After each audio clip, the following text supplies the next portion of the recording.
Rádio Rio de Janeiro, a emissora da Fraternidade, passa a apresentar Luz na Penumbra, programa que leva ao seu coração a mensagem da doutrina espírita.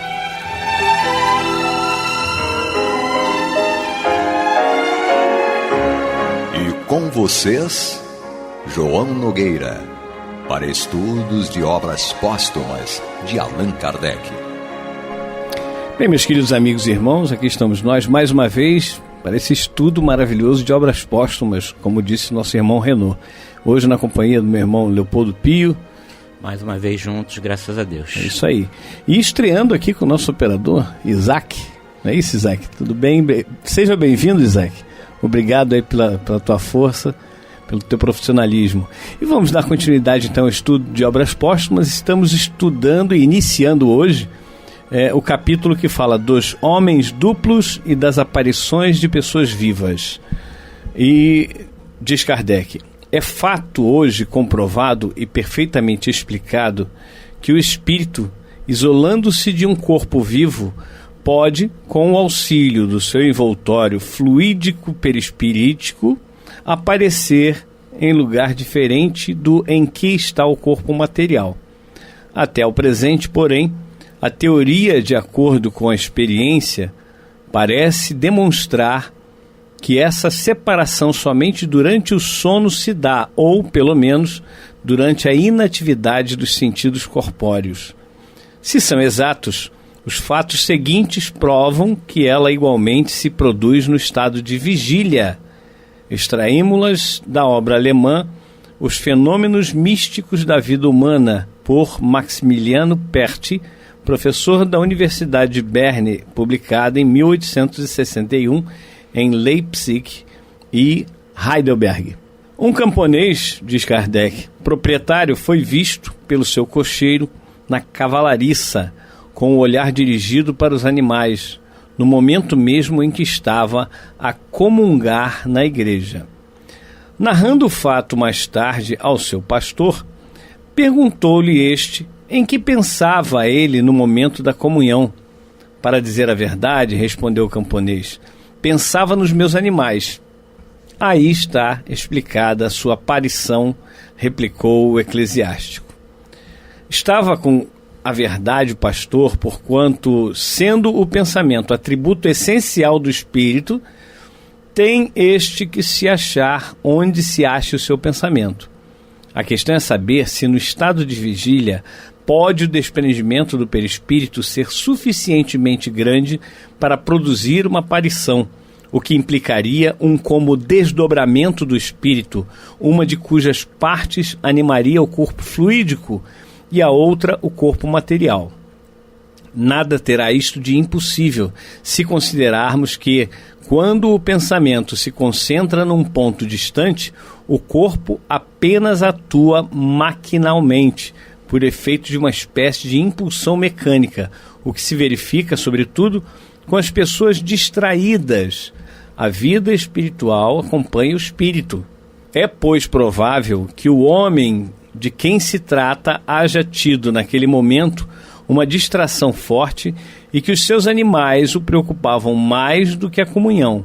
Este outro fato é da mesma categoria. Apresenta, porém, uma particularidade mais notável. Vai Kardec, então, falar de outro evento que ocorreu. Mas é muito interessante, Kardec nos chamando a atenção aqui, que isso foi citado, mencionado num livro, numa publicação alemã. E é algo que foi, na verdade, fato, ocorreu.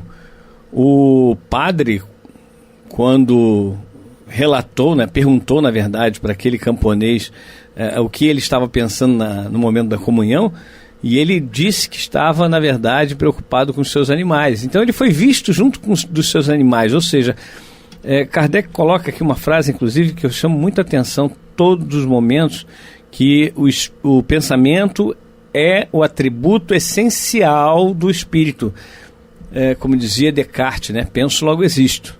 Nós, quando não pensamos, é porque não existimos e nunca deixamos de pensar.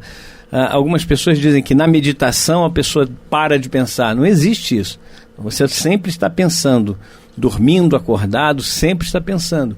Então, como nós somos espíritos, nós pensamos o tempo todo. E quando nós nos focamos muito em algo, aí vem Jesus dizendo: onde está o teu tesouro, aí estará teu coração. Ou seja, naquilo que nós estamos preocupados, é lá que estaremos. Se nós estivermos preocupados, estou aqui, né, na gravação desse programa, e eu estou muito preocupado com a minha casa, o que está acontecendo lá, eu fatalmente me transporto para lá e fico meio que alheio, totalmente alheio ao que está acontecendo nesse exato momento aqui no estúdio da Rádio Rio de Janeiro. E então eu me transporto. Se alguém puder me enxergar, se a minha materialização lá for mais completa, eu consigo ser visto, inclusive, por quem não é médium vidente. Mas se eu não tiver assim uma materialização completa, eu poderei ser visto por um médium vidente. E muitas vezes é isso que explica você, de repente, ver uma pessoa que essa pessoa ela não mora mais aqui, ela mora em outro lugar. Ou então ele está falando de pessoas encarnadas. Essa pessoa, ela está doente no hospital. Acontece muito. Lembrando que, claro, mais uma vez, ele fala aqui de pessoa encarnada. É um evento com a pessoa encarnada. Mas eu já contei aqui da questão do meu irmão. Meu irmão, quando desencarnou, que eu e a minha cunhada ouvimos o meu irmão, assim, minutos depois de ter desencarnado no hospital, ele chamando a minha cunhada 2 vezes. Chamando fisicamente, nós ouvimos fisicamente a voz dele, era a voz dele, e naquele jeito que ele estava já debilitado por conta de um câncer bem agressivo. Então é nítido, a coisa é bem séria e bem firme. Quando nós pensamos muito seriamente em alguém ou em algum item da nossa convivência, nós nos transportamos para lá com certeza. Na verdade, quando a gente fala dessa questão do pensamento, claro que isso, somos espíritas falando de espiritismo, mas é interessante como essa questão que você levanta, João, a partir do que Kardec codificou para a gente como conhecimento, como a doutrina espírita, como isso acaba dizendo respeito a qualquer pessoa que queira entender a natureza do pensamento. Afinal de contas, desculpa, Léo. Pois não. Mas a doutrina espírita, ela não vem inventar nada. Exatamente. O que Kardec fez foi uma pesquisa sobre os fatos ocorridos em todos os tempos. Exatamente. De todos os tempos. Você abre a Bíblia, está cheia de fenômenos mediúnicos, cheia, lotada. Só que não tinha como explicar, então se atribuía ao sobrenatural. E aí nós sempre lembramos o seguinte: Deus é o criador de tudo e de todos, ok? Isso aí não há menor dúvida. Se Deus criou tudo e todos, se nós chamarmos alguma coisa de sobrenatural, quer dizer que está sobre Deus. Então tem algum ser acima de Deus nesse pensamento. Exato. Como nós entendemos que Deus é a suprema inteligência do universo, causa primária de todas as coisas, não há nada sobre Deus, então não há nada sobrenatural. O que existem são fenômenos não explicados pela inteligência do homem até então. Depois que veio a doutrina espírita, sem aquela coisa do pré-conceito, pré-estabelecido, então começa a se estudar a partir de fatos. E os fatos levam a Kardec a pesquisa intensa. Um homem que dormia 3 horas por noite, o restante era todo dedicado ao estudo sério da doutrina espírita, dos fenômenos espíritas. Então vem Kardec nos mostrando aí que não há nada sobrenatural, né? O sobrenatural, na verdade, é só a maneira pela qual nós, seres humanos, ainda imperfeitos moralmente, intelectualmente, vemos o que é incompreensível para a nossa inteligência. Não sabemos explicar, então não vamos dar um explicar, nome. Então a gente chama de extraordinário e sobrenatural. E aí, como é importante a gente perceber tanto a dimensão científica, quanto a dimensão filosófica do que Kardec está colocando e que são componentes fundamentais do espiritismo. Como a gente sempre costuma dizer, o espiritismo não é apenas uma religião. Ele tem essa dimensão existencial, filosófica, e tem a dimensão da pesquisa, da busca pelas evidências, como você bem colocou. Então é muito importante a gente perceber que o nosso pensamento ele tem o poder de plasmar ideias, valores, construções, e inclusive no sentido que alguns vão chamar de uma projeção astral, né? Nossos irmãos esotéricos, por exemplo, vão utilizar esse termo, mas o que a gente está trazendo de importante, e isso transcende o fato de sermos espíritas ou não, é uma explicação racional para experiências que boa parte dos nossos ouvintes já tiveram. Eu acredito até que todo mundo já teve, embora poucos parem para pensar a respeito disso, uma vez que quando você enquadra esses fenômenos como algo extraordinário, você meio que deixa de lado. Isso aconteceu, não quero pensar nisso, não quero que isso aconteça novamente, e ponto. Mas como é importante que a gente reflita a respeito desses fenômenos para que a gente perceba como o pensamento é fundamental para que a gente entenda não só a nossa relação com o mundo material, mas especificamente com o mundo espiritual.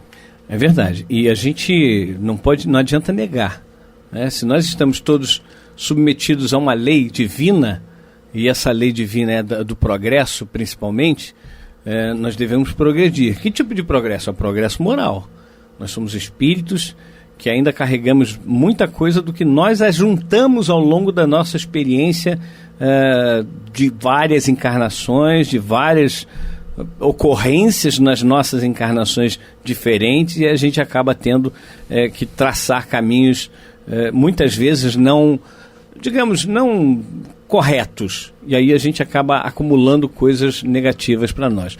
Mas, meus irmãos, este é o programa Luz na Penumbra, o programa que nós estudamos o livro Obras Póstumas de Allan Kardec, e eu queria lembrar, antes de darmos continuidade, que este programa ele só existe porque você, que faz parte do Clube da Fraternidade, contribui mensalmente para que nós possamos manter esse programa no ar. Então, se você não faz parte do Clube da Fraternidade, você pode ligar amanhã, por exemplo, no horário comercial, para o 3386-1422, 3386-1422, para fazer a sua contribuição para o Clube da Fraternidade. Você vai falar com o Cristiano vai receber sua ligação e você vai dizer: olha, eu quero fazer parte do Clube da Fraternidade e fazer parte dessa família da Rádio Rio de Janeiro. Mas então, dizia que a doutrina espírita nos abre muitas visões. E não só a doutrina espírita. O Leopoldo, ele lembrou a questão da religião, né? E a doutrina espírita ela só se tornou religião depois de um tempo. Porque no início era uma ciência que, através da ciência espírita, foram trazidos vários conceitos filosóficos, daí a filosofia, e aplicados esses conceitos filosóficos à nossa vivência, nós temos a religiosidade. E aí, claro, daí para se tornar uma espécie de religião, foi um pulo, né? Nós temos muito essa necessidade ainda mística de sermos religiosos, de termos um rótulo religioso. Então a gente precisa dizer, até o Ibope já tem lá, né? Só religião, aí tem lá espírita, aí você vai e bota espírita. Não deveria, mas tudo bem, também não interfere em nada, não. Mas a doutrina espírita, ela vem com um conceito de fé inabalável, é aquela que pode encarar frente a frente a razão em todas as épocas da humanidade. E nós temos, não só a partir da doutrina espírita, esse conhecimento da possibilidade de uma pessoa encarnada se apresentar em outro local bem distante, aí os ensinamentos que estamos observando aqui no livro Obras Póstumas podem também ser observados no livro dos Médiuns, por exemplo, com muito mais profundidade, com o nosso irmão Eduardo Araújo, todas as terças às 21 horas, que é o estudo do livro dos Médiuns. E ele vai falar exatamente a respeito dessa possibilidade dos homens duplos, né, ou do desdobramento e nos materializarmos em determinados locais longe de onde estamos efetivamente. E a doutrina espírita, ela nos traz um aval muito grande desse raciocínio que falava. Só que existem muitos pesquisadores que não são religiosos. Nós temos um pesquisador norte-americano chamado Raymond Moody, que ele fez mais, pelo menos quando eu comecei a estudar a doutrina espírita, que tem uns 20 e poucos anos, ele já tinha feito mais de 3.000 experiências no seu consultório de psicologia, em que ele observava principalmente aqueles fenômenos chamados de quase-mortes. A pessoa, por exemplo, está sendo operada e ela está ali sob efeito da anestesia, pelo menos o corpo físico, e o espírito sai daquele corpo e vai ter as suas experiências no mundo espiritual.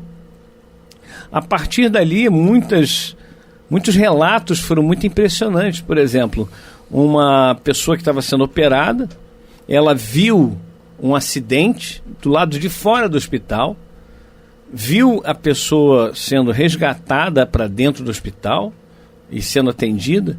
Quando essa pessoa que estava sendo operada, ela retorna, né, no dia seguinte, depois de passar o efeito da anestesia, ela chama o médico e relata o que ela viu. E aí o médico não sabia do que tinha acontecido. Vai então buscar as informações com a recepção e tal, e toda a descrição de roupa, a cor do carro, marca do carro que bateu e tal, é tudo exatamente o que aconteceu. E o que ocorreu foi durante a cirurgia daquela pessoa. Então, esse é um dos mais de 3.000 relatos que o Raymond Moody coleta e coloca no seu livro. O Brian Weiss, também outro psicólogo norte-americano, né, autor de vários livros fantásticos, ele coloca uma coisa absolutamente fantástica, que repetimos muito aqui nos programas, que nós não somos corpos físicos tendo experiências espirituais, nós somos espíritos tendo experiências corporais. E aí eu vou ler aqui o item 2, que é esse segundo fato que narra Kardec, que é o seguinte: o juiz de Cantão J em FR, Kardec omite certos detalhes de nome, de localidade, para preservar aquelas pessoas, principalmente no momento em que Kardec escrevia esses textos. Então ele diz assim: o juiz de Cantão J em FR mandou certo dia seu amanuense, não sei o que é isso, mas deve ser um servo, a uma aldeia dos arredores. Passado algum tempo, ele o viu entrar de novo, tomar de um livro no armário e folheá-lo. Perguntou-lhe bruscamente por que ainda não fora onde o mandara. A essas palavras, o amanuense desapareceu. O livro caiu no chão e o juiz o coloca em cima de uma mesa aberto como caíra. À tarde de regresso, o amanuense, o juiz o interrogou sobre se lhe acontecera alguma coisa em caminho, se tinha voltado à sala onde naquele momento se achavam. Não, respondeu o amanuense. Fiz a viagem na companhia de um amigo. Ao atravessarmos a floresta, pusemo-nos a discutir acerca de uma planta que encontráramos e eu lhe disse que se estivesse em casa, fácil me seria mostrar-lhe uma página de Linneu que me daria razão. Era justamente esse o livro que ficara aberto na página indicada. E aí, Léo? Na verdade, a gente tem que pensar, a partir desse tipo de história, a relação entre matéria e espírito. A gente tem uma tendência a achar que matéria é algo duro, tangível, e espírito é algo totalmente sutil. O que o espiritismo nos mostra é que existe aí uma gradação do que é material para aquilo que é espiritual. Puramente espiritual, só Deus. Então, mesmo o espírito é uma matéria mais quintessenciada, mais sutil.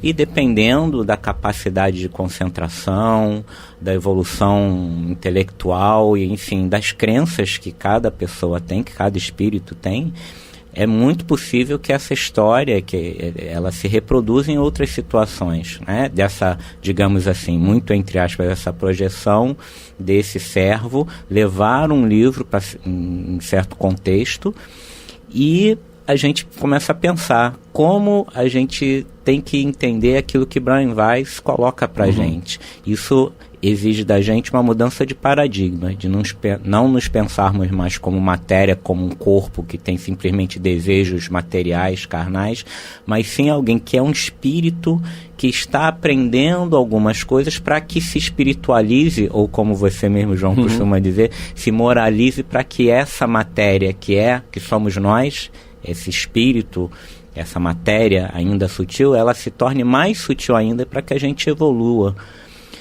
Isso exige muito trabalho para a gente, exige muito estudo, exige que a gente analise essas histórias, exige que a gente aprenda e ensine a outros irmãos que passem por essas experiências o que está acontecendo, e exige da gente também uma autoavaliação de como a gente está tratando o nosso corpo e como nós estamos nos tratando enquanto espíritos. É porque Jesus, inclusive, nos diz lá em Mateus 10, 28, não temais os que vos podem matar o corpo, não vos podem matar a alma, temei antes aquele que pode fazer perecer o corpo e a alma no vale das lamentações. Exato. Quer dizer, somos nós, sou eu o meu pior inimigo, e eu tenho que me transformar no meu melhor amigo. E sobre o que Leopoldo disse agora há pouco, de que o espírito é material, é matéria, tá certo aqui, ó, questão 82 do Livro dos Espíritos. Kardec pergunta: é certo dizer que os espíritos são imateriais? Resposta: como podemos definir uma coisa quando não dispomos de termos de comparação e usamos uma linguagem insuficiente? Um cego de nascença pode definir a luz? Imaterial não é o termo apropriado.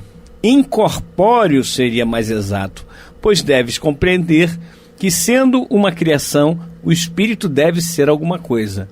É uma matéria quintessenciada, para a qual não dispõe de analogia. É tão eterizada que não pode ser percebida pelos vossos sentidos. É isso aí. E eu queria só terminar esse programa com a conclusão de Kardec no item 2 desse capítulo, que é dos homens duplos e das aparições de pessoas vivas.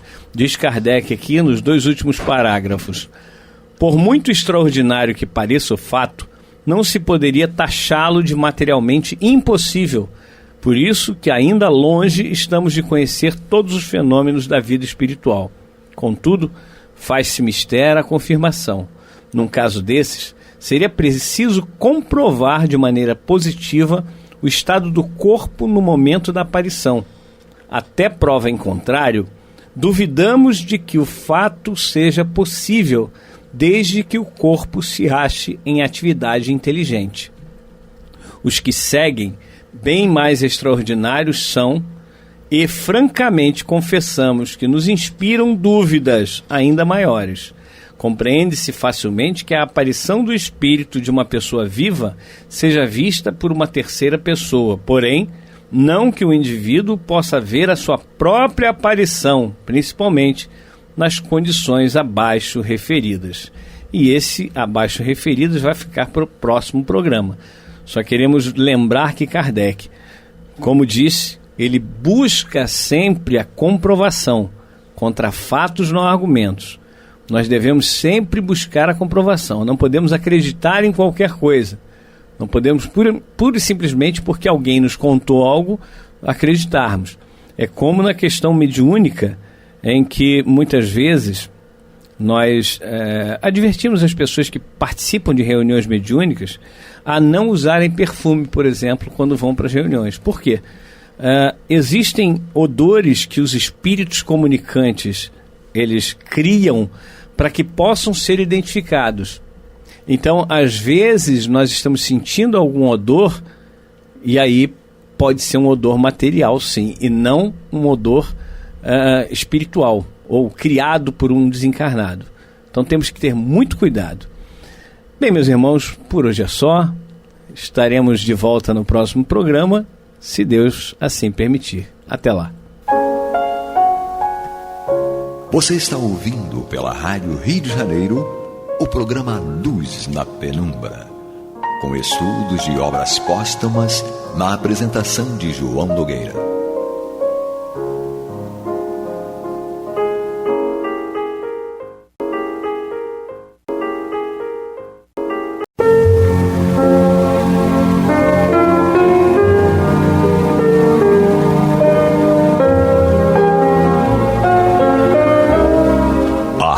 Rio de Janeiro está levando ao seu lar e ao seu coração a mensagem consoladora da doutrina espírita, através do programa Luz na Penumbra. E agora com vocês, Antônio de Pádua Barbosa e Marta Batista. Olá, meus amigos, estamos aqui de volta mais uma vez para darmos continuidade ao programa Luz na Penumbra, no qual nós estudamos o Evangelho segundo o Espiritismo de Allan Kardec. Estamos terminando já o seu capítulo 17, Sede Perfeitos, e este último item, o item 11, é uma mensagem de Georges, um espírito protetor em Paris, 1863. Ele vai tratar de cuidar do corpo e do espírito. Eu imagino que seja uma recomendação muito boa, porque são nossas principais propriedades, se é que pode se dizer isso. Nosso corpo físico e nosso espírito, né? Ou nossa mente. Então, para isso, não há nenhuma pessoa mais autorizada em falar sobre isso do que a Marta Batista, que está aqui conosco hoje, como sempre, e vai nos deleitar com as suas explicações. Tudo sob a supervisão do meu querido amigo Pablo, que está ali tranquilo, só nos dando esse apoio do qual nós não podemos abrir mão. Jamais. Senão, cadê o brilhantismo do programa? Exatamente. Ele está na parte técnica. Exatamente. O programa funciona, chega até vocês. Isso. Graças aos auspícios do Pablo. É verdade. Ainda mais hoje, que eu estou gripadíssima, com muita tosse, então vou precisar de toda a competência do Pablo. Muito bem. Vamos lá refletir sobre esse tema, cuidar do corpo e do espírito. É muito importante a gente ter essa noção, porque a gente traz, né, Antônio, lá de trás, do passado, as nossas escolhas religiosas do passado, nós trazemos alguns costumes que eram bastante equivocados e que nós, logicamente, achávamos que eles eram corretos. Então é importante que a gente tenha essa real noção que a doutrina espírita nos traz. E é interessante, né, porque a gente, quando reflete sobre a proposta da doutrina, quando Cristo diz que ele não veio trazer a paz, mas sim a espada, a gente vê o tempo todo ele tendo uma proposta revolucionária em termos de doutrina, para que a gente tenha um entendimento diferenciado. E nos ensina dessa maneira que podemos e devemos romper com esses costumes. E como você sempre fala, se nós não fizermos esse esforço, como é que vamos mudar os gostos? Não é, Antônio? Para mudar de gosto tem que fazer força para mudar de gosto. Tem que fazer força. Então é importante que a gente reflita sobre essa proposta. Vamos então ler a mensagem. Veio através do espírito Georges, um espírito protetor, chegou em Paris em 1863. E o Georges nos diz assim: a perfeição moral consiste na tortura do corpo? Olha que interessante, ele já chega fazendo uma pergunta, né, nos convidando a uma reflexão profunda. É isso? A perfeição moral consiste nisso? Na tortura do corpo? Porque nós pensávamos assim, lá atrás. Para resolver essa questão, apoio-me em princípios elementares e começo demonstrando a necessidade de cuidar do corpo, que, segundo as alternativas de saúde e de doença, influi de uma forma muito importante sobre a alma. Pois é preciso considerá-la como prisioneira na carne. Então é interessante essa apresentação dele. Ele nos mostra que a alma, no corpo físico, enquanto reencarnada, está como prisioneira. Mas é prisioneira de um corpo que vai agir de uma forma muito incisiva. E ele nos fala mais adiante que um tem influência sobre o outro. O espírito tem influência sobre a carne e a carne também influência sobre a alma. Então é importante que a gente entenda. essa relação, né, de mão dupla entre espírito e corpo enquanto encarnados. E ele segue. Influi de uma forma muito importante sobre a alma, pois é preciso considerá-la como prisioneira na carne, para que essa prisioneira viva, se movimente e até mesmo conceba as ilusões da liberdade. Olha que lindo, chegou a ser poético. As ilusões da liberdade, porque nós, em determinadas situações, sobretudo quando temos muito poder aquisitivo e até mesmo poder de comando, nós achamos que somos libertos, né? Temos liberdade absoluta, mas ele diz, são ilusões de liberdade. O corpo deve estar são, disposto e vigoroso. Façamos a comparação. Eis que os dois estão em perfeito estado. Que devem eles fazer para manter o equilíbrio entre suas aptidões e suas necessidades tão diferentes? Olha que interessante. Então a gente começa a refletir sabendo que é importante a gente identificar as relações que existem entre o corpo e o espírito. E a necessidade e até mesmo dever de cuidar de ambos. Quer dizer, os dois são fundamentais. E todos dois são importantes para que você evolua. Então, você precisa reencarnar e reencarnando você vai precisar do teu corpo físico. Isso tendo em vista o processo evolutivo. Então a gente percebe a relação estreita entre um e outro, enquanto nós precisamos evoluir, e mesmo quando o espírito já não mais uma necessidade evolutiva, quando o espírito atinge a evolução máxima como espírito puro, mas ainda assim ele vai precisar desse corpo. Porque ele pode vir a precisar, como Jesus precisou, de seu corpo físico para encarnar na Terra e ser o seu governador. Então, sempre vai ter uma necessidade de um corpo. É lógico que um espírito puro sabe muito bem como cuidar tanto do corpo quanto da alma.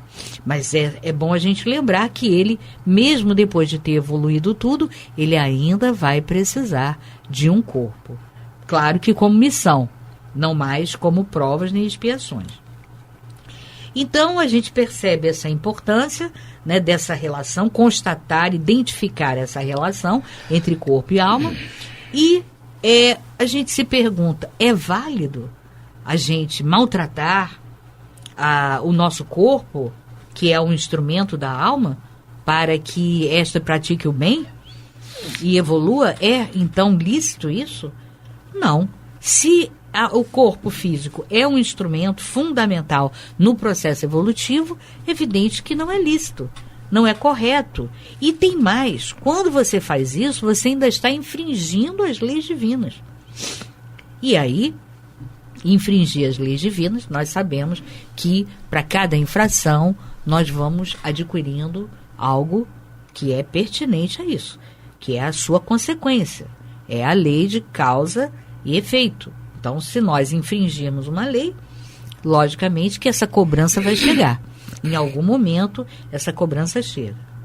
Então, para que a alma, né, que é prisioneira, como ele poeticamente falou, por isso que ele falou da ilusão da liberdade, para que ela se expanda e chegue mesmo a conceber, né, essas ilusões, tem o corpo de estar o quê? São, de estar perfeito, de estar forte, para que você possa se utilizar desse instrumento para evoluir.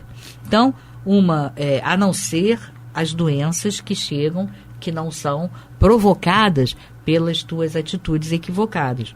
Então, uma doença grave, que você nada fez, até mesmo, muitas vezes você já nasce com aquele problema. Ora, então, nesse caso, você não produziu talvez, com certeza, no passado. Talvez não, com certeza, produziu no passado, a não ser que seja apenas uma prova.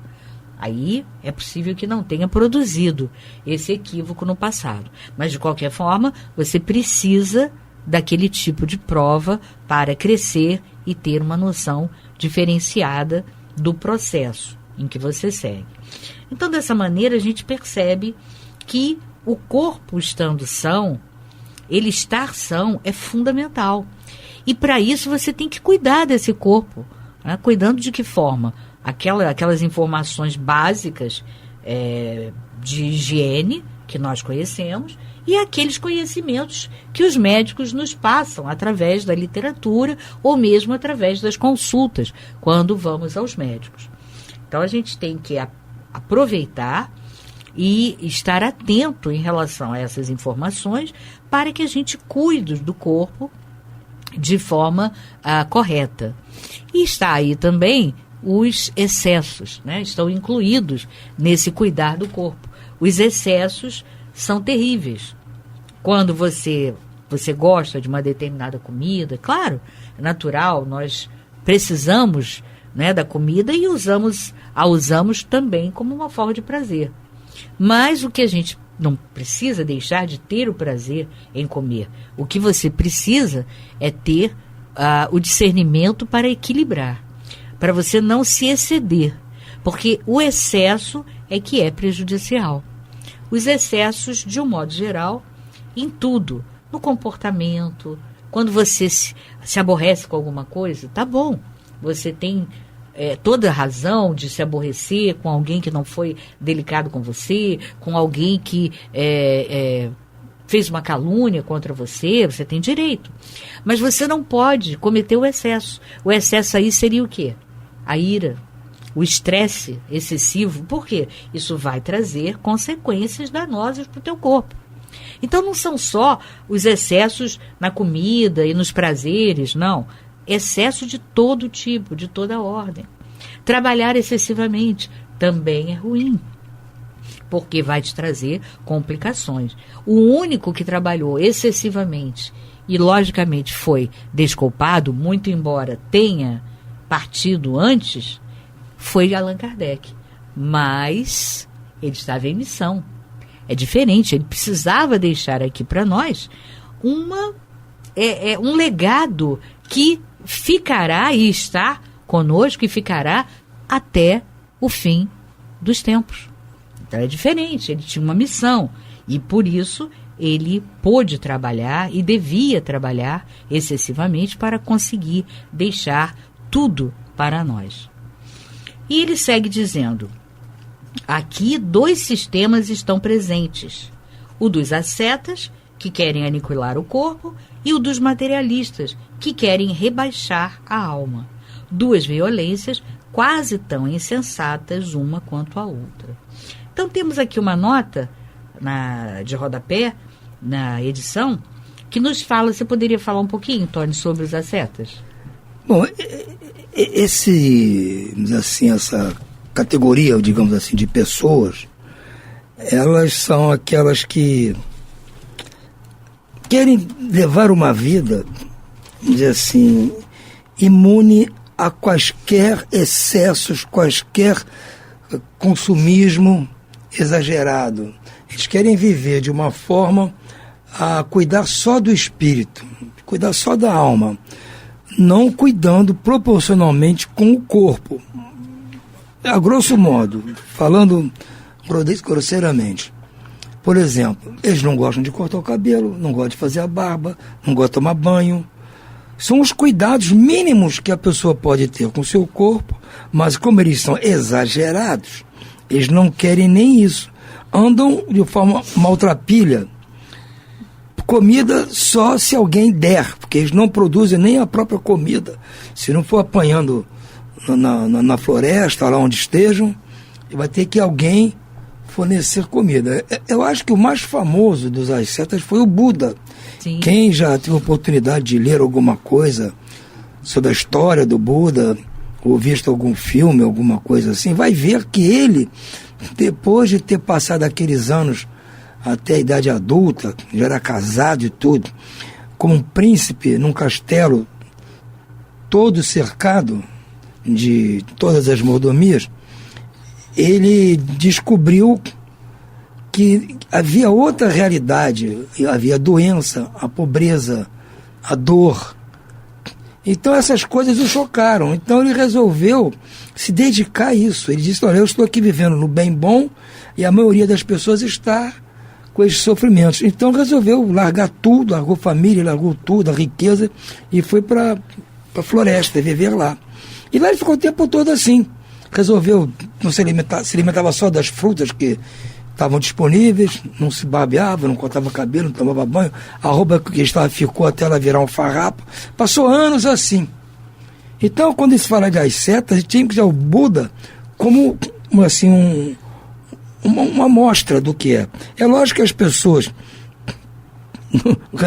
normais, elas não chegam ao ponto que o Buda chegou, mas elas têm esse comportamento de ser desleixadas com o próprio corpo, com as coisas que o corpo precisa para poder, assim, ter a sua manutenção, para que possa durar mais, para que possa sofrer menos agressões do ambiente, porque nós vivemos num ambiente planetário ainda até certo ponto inóspito. É que hoje, com a modernidade, nós temos confortos aqui que estão disponíveis, mas depois de muita luta, muita pestana queimada para conseguir essas coisas. E mesmo assim, não é 100% do tempo, nem em todos os lugares. Por exemplo, se eu estou aqui hoje falando com vocês num ambiente de um estúdio com ar-condicionado, mas se eu for lá fora, está um sol muito forte. Eu, como sou desprovido de proteção capilar, eu tenho que botar um boné. Sim. Porque senão o sol vai me incomodar. O sol está aí, sempre teve. Entendeu? Então eu tenho que proteger o meu corpo do sol. Passar às vezes um protetor solar nos braços, porque pegar muito sol. Ué, mas é tecnologia, mas se não fosse isso, estaria em situação muito ruim. Nós temos que nos abrigar do sol, da chuva, em lugares que tem desabamentos, terremotos, vulcões. A pessoa procurou construir uma casa mais sólida para resistir a isso. Você se protege. Eu procuro me alimentar de forma que o meu corpo não ficar nem com fome e nem passar mal porque eu comi demais. Não comer certas coisas que eu sei que vão fazer mal. Então, esses cuidados mínimos. E o asceta não pensa nisso. Ele acha que o corpo vai por si só se defender. Esse é um lado. O outro lado que ele fala é o seu materialista. Justamente o materialista não está nem aí. Esses cuidados também. Mas por outro motivo que ele não cuida do corpo. Porque ele acha que tem que cuidar só...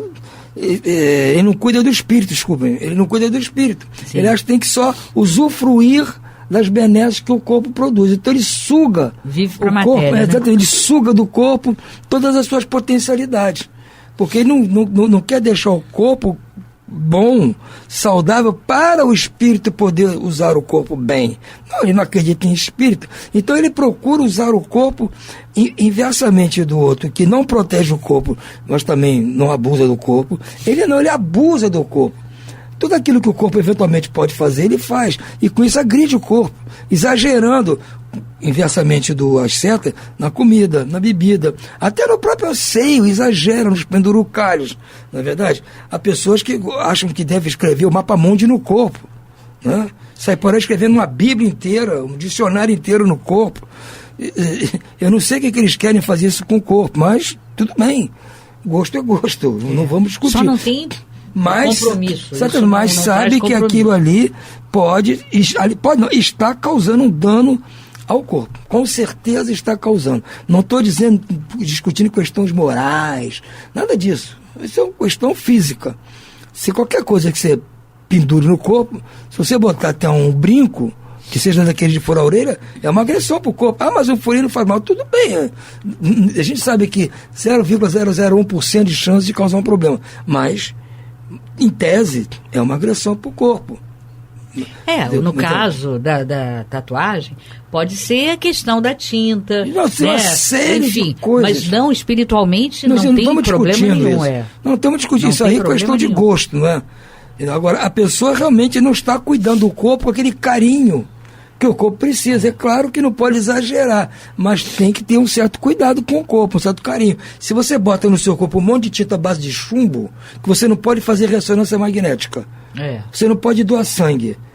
Então, se você está colocando empecilhos no seu corpo que vão causar transtorno para você amanhã, só para agradar o seu gosto. que nós, Marta, diferentemente dos animais, os animais não exageram nas coisas. Vocês têm que comer, vocês têm que copular. Tudo na medida. Tudo necessário. O instinto os leva a fazer o necessário. Eles não exageram. Nós temos um instinto, mas além do instinto nós temos o livre-arbítrio, o raciocínio, a lógica, o gosto. Então nós temos os mesmos instintos do animal. Precisamos nos alimentar, precisamos copular, precisamos nos abrigar da inclemência do tempo, tudo isso, igual o animal tem. Só que nós tomamos gosto de alguma dessas situações, aí começamos a exagerar. Começamos a comer demais, montar um harém, morar em palácios suntuosíssimos. Então começamos a exagerar. Então esse exagero contrapõe-se às setas, que ele acha que não pode ter exagero. Então ele exagera para o outro lado. Então os dois são exagerados, tanto a seta como o materialista. Nós temos que buscar o meio termo, que é a proposta aqui de Jorge. É verdade. O corpo tem que ser, me diz aqui, o corpo tem que estar são, disposto e forte, não é verdade? Para ele poder até dar vazão às ilusões de liberdade que tem. Isso. Um corpo fraco não vai poder nem te dar a vazão para você atender os seus desejos mais malucos que forem. Sim. Tem que ter um corpo são. E o corpo são depende de cuidados. Como eu cuido do meu carro, eu cuido do meu apartamento, eu cuido da minha roupa, por que eu não vou cuidar do meu corpo, gente? É essa a ideia que eu tenho dessa dicotomia entre os ascetas e os materialistas. É verdade. Então, justamente a orientação é que nós sejamos equilibrados em tudo, né? Por quê? Porque o espírito depende do corpo para reencarnar e o corpo é um instrumento de evolução. E, logicamente, o espírito é também. Nós temos que ter cuidados morais com o espírito, porque ele é o principal nesse processo. Mas os dois têm influência um sobre o outro. Nós temos que cuidar de ambos. E ele segue dizendo: ao lado desses dois grandes grupos, fervilha uma numerosa tribo de indiferentes, que, sem convicção e sem paixão, amam com frieza e desfrutam com parcimônia. Onde, pois, está a sabedoria? Onde, pois, está a ciência de viver? Em nenhum lugar. E esse grande problema ficaria inteiramente sem solução se o Espiritismo não viesse em auxílio dos pesquisadores, demonstrando-lhes as relações que existem entre o corpo e a alma, e afirmando que é preciso cuidar dos dois, pois que são necessários um ao outro, né? O que nós acabamos de falar. O espírito precisa do corpo e o corpo, logicamente, precisa do espírito, que é o agente principal da evolução.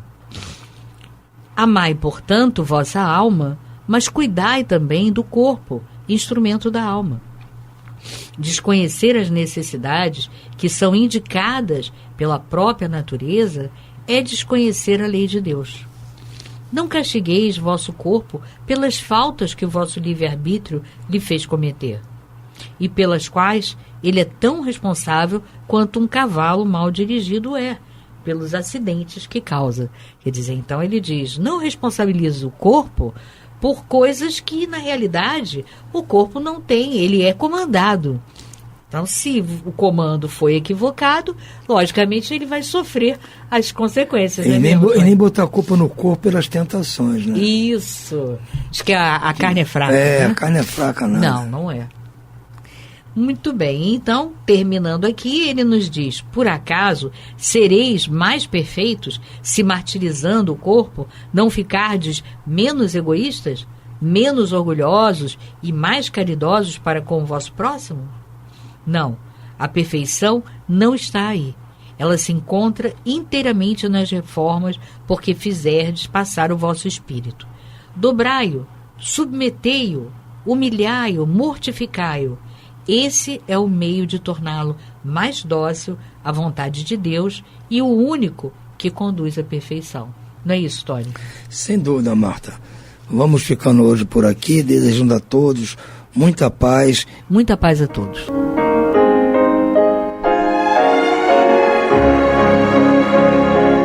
E vamos ouvir agora a prece de encerramento de nosso programa, na voz de Geraldo de Aquino. Jesus, dá-nos coragem para a luta, piedade para os insultos e misericórdia para as injustiças e ingratidões. Limpa nossa alma de inveja e ambições mesquinhas, de ódio e de vingança o nosso caminho. E que dentro em pouco, ao recolher-nos de novo ao calor do nosso leito, para que o sono nos dê a paz e o esquecimento das tristezas humanas, possamos sentir, Senhor, no mais íntimo de nosso ser, a doçura indefinível do Teu amor e a grandeza incomparável da Tua divina presença. Que assim seja.